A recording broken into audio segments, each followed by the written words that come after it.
உயர்ந்த லட்சியம் ஒரு சிலருக்கு மட்டுமே தான் இருக்குது. அதில் கூட ஒரு சிலர் மட்டும்தான் அதற்கான செயல்களை செய்கிறார்கள்.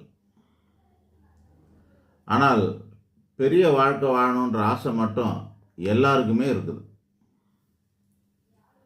நட்சத்திர தரவரிசை கூட உண்டு. இந்த ஃபீட்பேக்லாம் கொடுக்குறாங்க பாருங்கள், 1 ஸ்டார் 2 ஸ்டார் 3 ஸ்டார்னு. அந்த மாதிரி மனிதர்கள் கூட இந்த நட்சத்திர தரவரிசை உண்டு.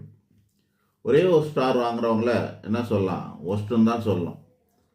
2 ஸ்டார் வாங்குறவங்கள பேடுன்னு சொல்லலாம். 3 ஸ்டார் வாங்கினா ஏதோ ஆவரேஜ் அல்லது நியூட்ரல்னு சொல்லலாம். 4 ஸ்டார் வாங்கினாக்கா குட்டுன்னு சொல்லலாம். 5 ஸ்டார் வாங்குறவங்க தான் எக்ஸலண்ட் என்று குணம் அடிப்படையில் கூட மனிதர்கள் 5 விதமாக பிரிப்பது உண்டு.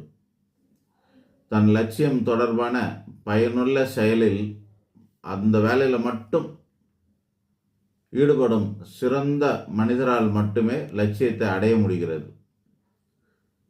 நமக்கு எத்தனை ஸ்டார் கிடைக்கும்?